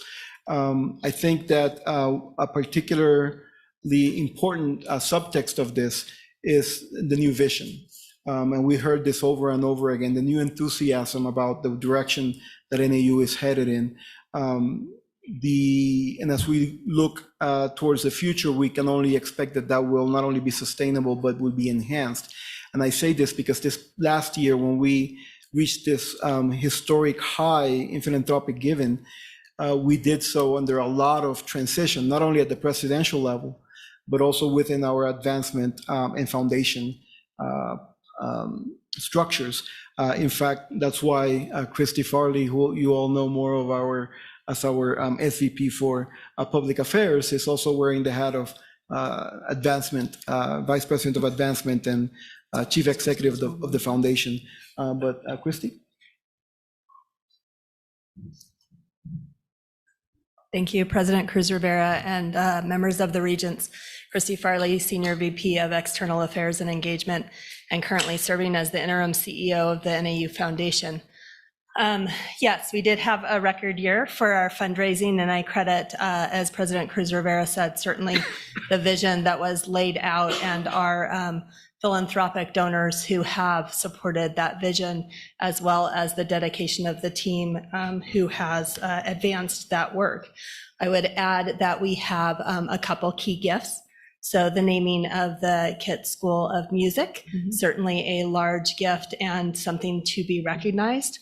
Our Student Athlete High Performance Center, which is well ahead of our fundraising for that facility. So bringing in significant fundraising where athletics was not necessarily bringing in the level of fundraising that it has in the last couple of years, but certainly the last year significantly part of our fundraising, and want to recognize that team.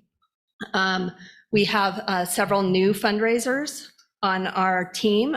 We did not have a fundraiser in College of Health and Human Services. We did not have a fundraiser for honors.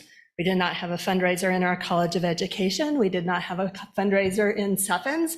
We did not have a fundraiser in kiosks. So we are now fully staffed up. And I am very happy about the team that we have and look forward to a very successful year that we are both building and advancing our team, and we'll be bringing them along. And we have several significant proposals in the works that we will look forward to reporting out on.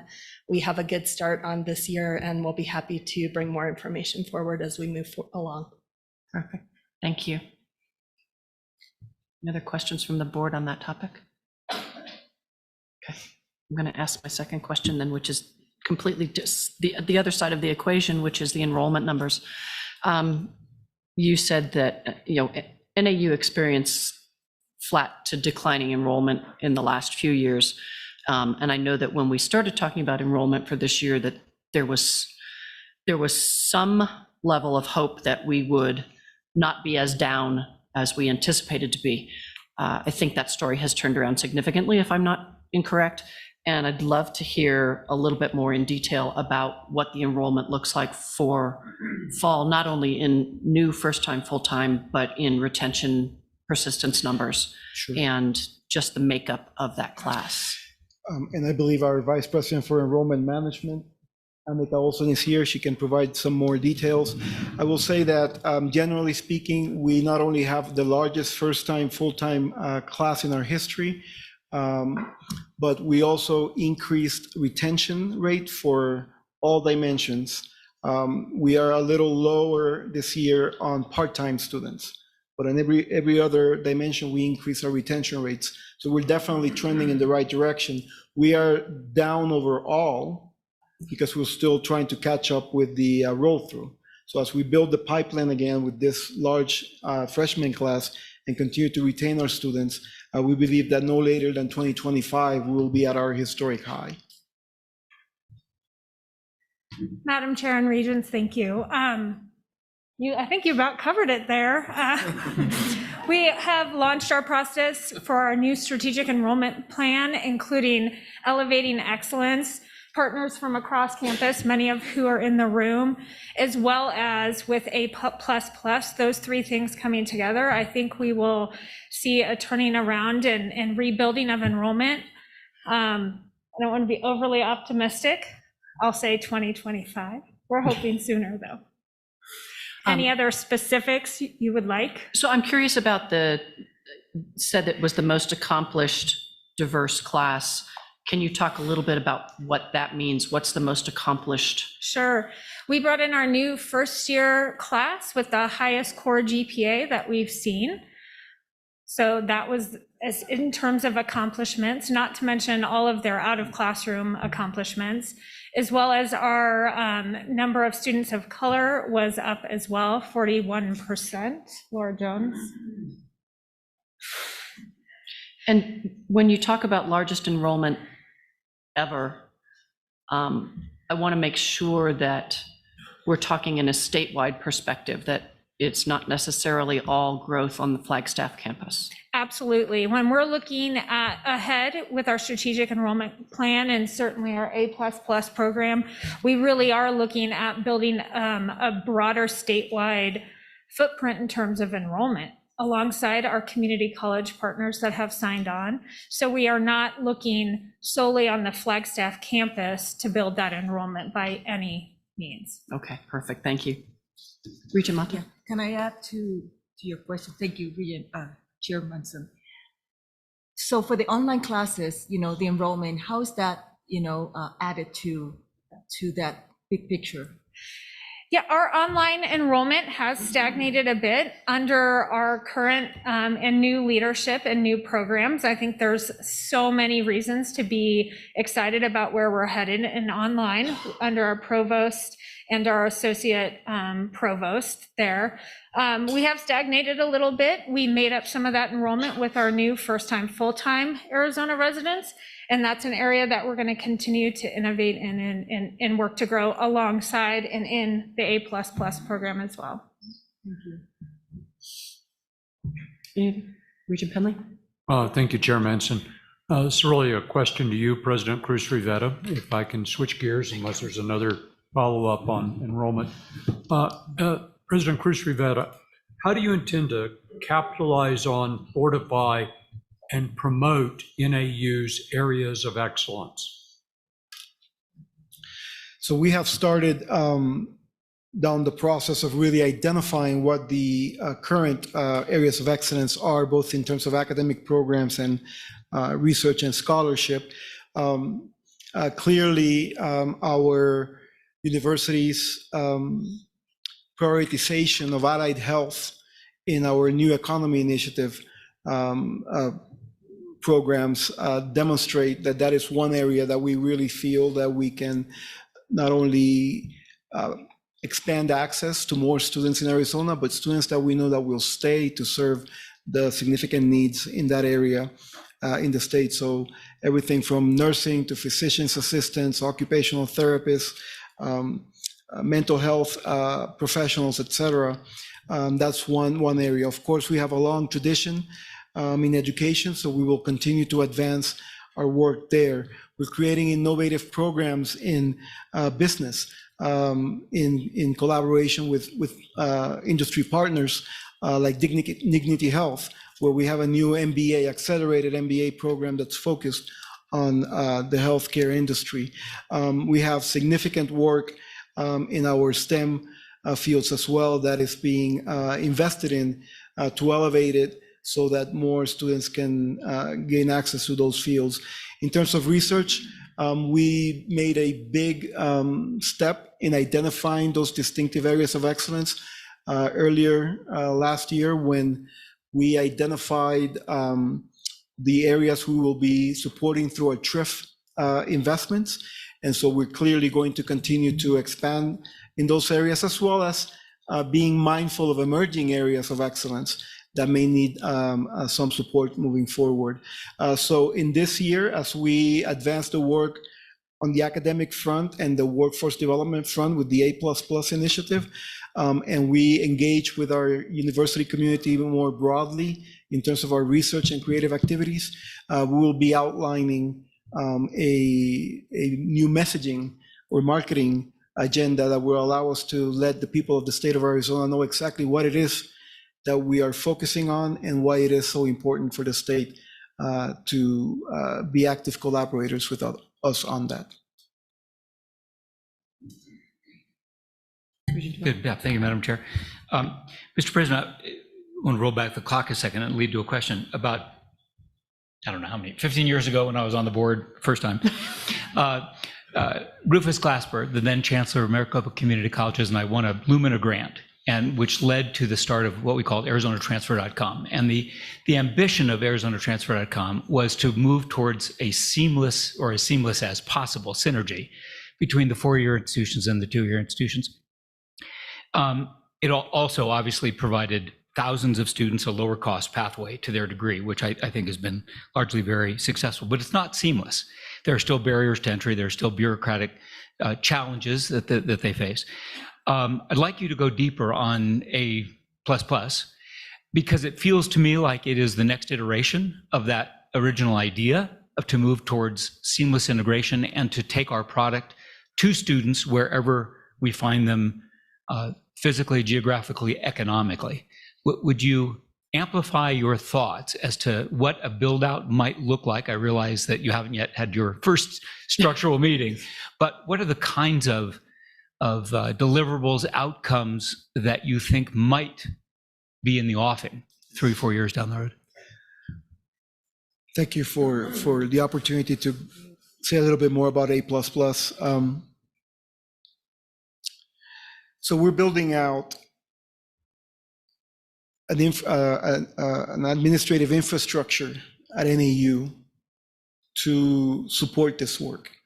So it's not just an alliance and that we will have members from each of the institutions and the Arizona Commerce Authority coming together, monthly and discussing issues of how to improve. It's actually going to be a very intentional effort by NAU to provide the support to this ecosystem so that it can think in very ambitious ways, and then to have enough capacity to manage those individual relationships with the 10 community colleges as it stands right now, the Alliance, not only to make sure that we are seamless, but that also we are collaborating in terms of planning out what are the programs, academic programs, what are the types of credentials that are needed to meet not only the demand of today, but the demand of tomorrow in the workforce. And so the idea for this next year is we're going to build out this office at NAU. We're going to be the conveners of this very talented group of leaders across the state. And we will give ourselves 1 year to produce a 5-year plan, an operational plan, not an aspirational plan, of a few high impact practices that together we will implement. I'll give you just one example of where I hope we can get to at NAU in partnership with the 10 community colleges. I would like for there to be a time when if a student applies to NAU and for whatever reason is not admitted, they do not get a letter of denial of admission or rejection. They will instead get a letter that says, if they're applying for fall 2023, the letter would say something like, thank you for your interest in NAU and for entrusting your educational journey to us. We are pleased to extend admission to you in fall 2025, provided that you enroll in fill in the blank community college, which is closest to you. And oh, by the way, you're already admitted at that community college because through A++ we have built the systems to do that. So just click on this button and you're on your way to being a lumberjack. Perhaps you're going to be starting out at Arizona Western or Glendale or some other important community college, Pima Community College, but you will be a lumberjack. And so that's just one example of the types of programs that we wanna get to. Regent Mata. Thank you, Chairman. So, President Cruz Rivera, can you talk a little bit about your microcampus international or any potential partnership with, international universities or in your long-term vision? We have very productive and long-standing relationships with colleges and universities across the world. One of the things I wanted to add to Vice President Olson's enrollment numbers is the fact that our international students increased this year with respect to last year by 108%. And so we will continue to ensure that we are broadening our engagement with the world, if you will, for student exchange, faculty exchange, and international students. I will say, however, that even as we do that, as we're looking towards the future, we will be very much looking at how we can optimize our service to the people of Arizona. So as part of our access mission, that will be an important lens through which we will see our international engagements. We do want to bring the world to NAU, and we do want our students to see the world, but that's sort of the lens through which we will be articulating our priorities. Thank you. All right. Are there any other questions or comments from the board? Thank you very much. Thank you. And before I leave, I want to recognize the excellent faculty, staff, students, and my cabinet who are here. And I hope the board will join me in giving them a great round of applause.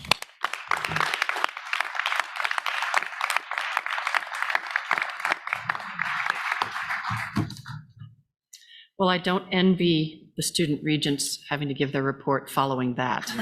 There's no way I However, can follow that up. Yeah. You are up. We'll give it our best shot. All right. Thank you, Chair Manson. All right. So as the semester kicks off, energy is high at all three universities. I firstly want to thank student government representatives from all three universities for being present today and sharing their recommendations to the board. Regent Reese and I are looking forward to a productive year working with an excellent group of student leaders on both individual and collective goals to improve the experience of Arizona students. One of the key parts of ensuring student success on campus is promoting access to basic needs. So it's my pleasure to highlight recent data that was released from the 3 universities regarding action taken based on the Food and Housing Report published just over a year ago. This year, there's been excellent strides made in supporting students experiencing food or housing insecurity on campus. First, at ASU, a centralized basic needs webpage was created to provide students with information about university and community resources available, as well as resources to assist students in securing employment if necessary. Furthermore, efforts to supply food to students in need were bolstered with the Student Crisis Fund, as well as an amplification of community resources to ensure that a variety of options remain available to students based on their needs. NAU has utilized screening assessments to determine whether a student is experiencing food insecurity. This data is utilized to determine what factors are preventing students from accessing campus resources, such as Lou's Cupboard or Meal Swipes for Jacks. Many students are unaware of new programs or feel as if other students are in greater need, so NAU is working to overcome these barriers.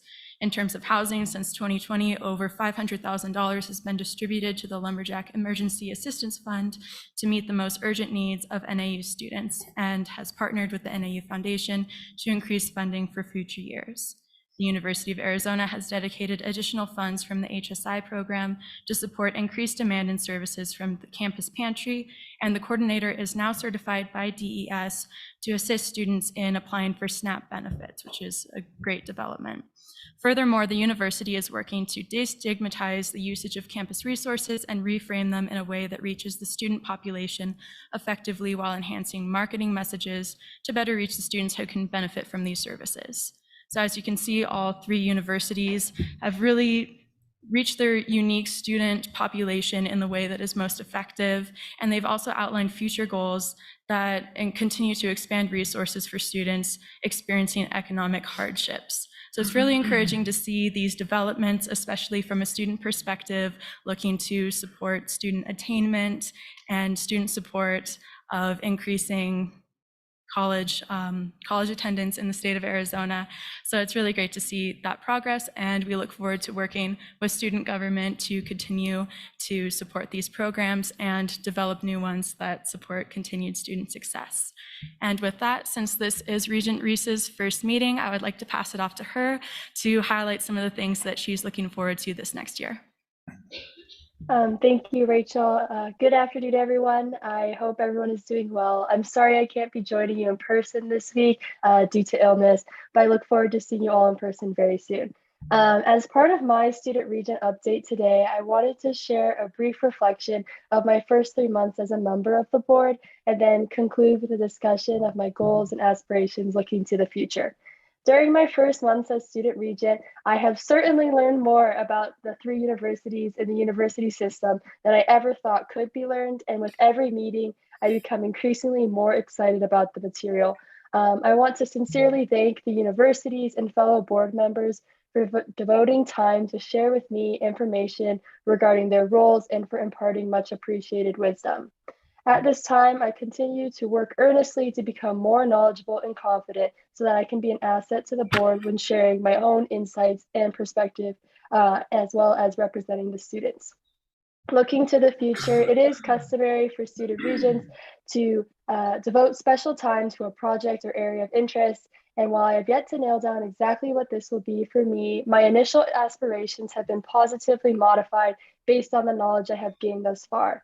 That said, I remain strongly aligned and committed to our board's mission for educational attainment and serving Arizona students. As an Arizona native, I feel particularly impassioned towards helping Arizona students pursue Arizona higher education, and through meeting with the different universities, I know this is a goal of paramount importance across the system, and I look forward to advocating for the success of Arizona students. As I have learned from Regents current and past, new material and knowledge is ever present in this role, and I wholeheartedly welcome this opportunity to learn more about this unique and important entity. Thank you for your guys' time today. Thank you, Regent Reese. And once again, as the student regents, we just want to thank the 3 universities for their hard work that they put in every day to support students across the state, and we look forward to the year ahead. Thank you. Thank you very much. Are there any questions or comments for the student regents? Okay. Our next item is the report from the Arizona Faculties Council. And again, Professor Dolan, welcome. Thank you very And much. we look forward to your report. All right, I hope this is on. Yeah, okay. Well, the AFC would like to thank the board for the opportunity to speak with you today. We held our Arizona Faculties Council meeting today, joined by Dr. Mark Denke from the ABOR office, and we are very grateful to the valuable insights and information he brings to our conversations.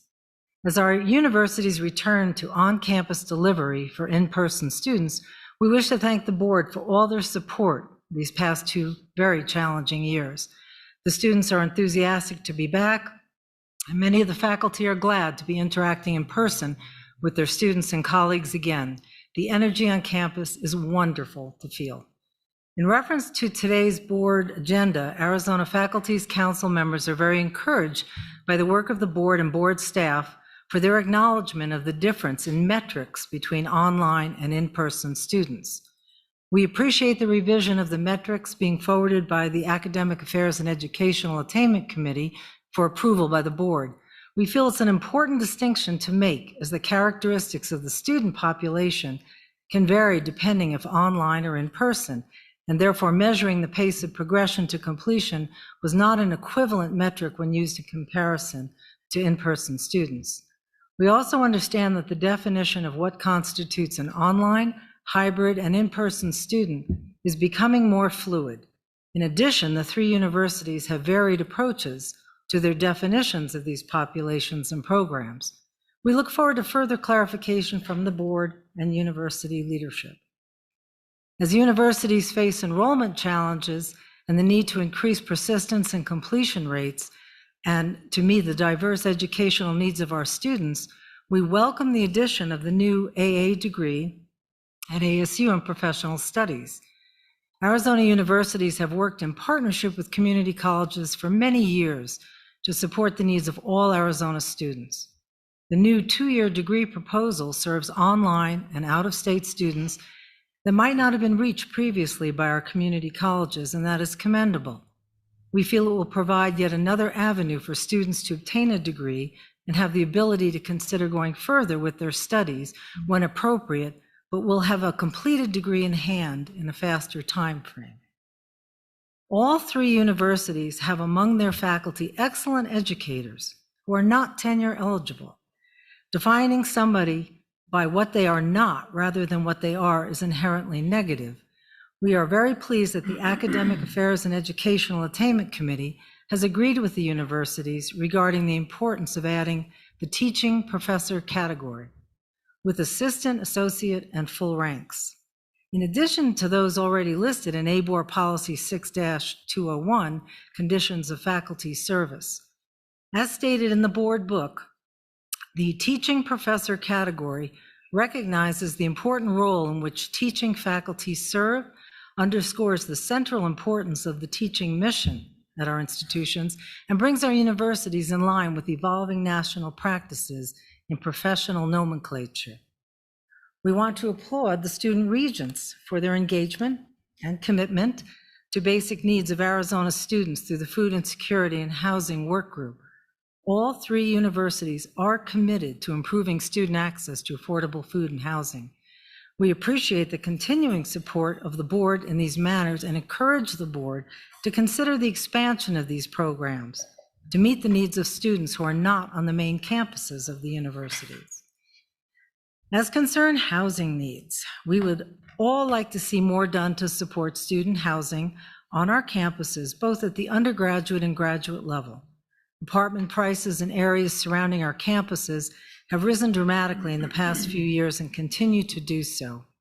We hope more will be done by all 3 universities to ensure that students, faculty, and staff can have a reasonable expectation of housing on or near campus. The universities will continue to strategize and advocate to alleviate food insecurity and provide affordable housing for our student population. Please join us, the AFC, in acknowledging the efforts of faculty and staff who have endured and gone above and beyond to serve their students and their institution under recent extraordinary circumstances. We thank the board for their continuing support and their advocacy for us at the state legislature. We know you will continue to work with the legislature toward the goal of increasing state funding for higher education in Arizona, and we want to assist you in your ongoing efforts to increase funding for us all. Thank you very much. Thank you very much, Professor Dolan. Any questions or comments regarding the faculty report? Okay. Before we conclude today, John Arnold has some remarks he'd like to make. Right. Thank you. Before we end, I just wanted to acknowledge Lorenzo Martinez on our staff. Lorenzo's last day is tomorrow. He is moving into retirement phase of his illustrious career. Lorenzo joined the board, I think, in 2007. So is that correct? It's about 15 years ago. And over that time, he served as the capital analyst, and then ultimately, for the last about 4.5 years, was the chief financial officer for the board. He's done terrific work for this board and for the universities. He's been just a dedicated public servant throughout his career, and he's my dear, dear friend. So we will miss him, hopefully see him around quite a bit in his retirement, but just wanted to publicly thank him for all his work and wish him the best in retirement.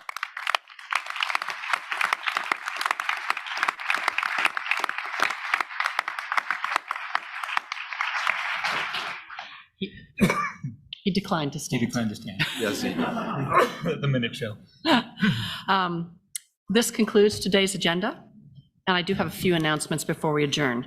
The faculty breakfast is scheduled for 7:45 a.m. tomorrow morning in the Abeno Fremont room here in the conference center.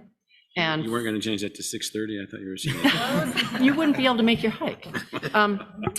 Following the faculty breakfast, the board's scheduled to reconvene in executive session at 9 in the Doyle Reese Room for reviews of assignments with President Robbins and President Crow and other items on the executive session agenda.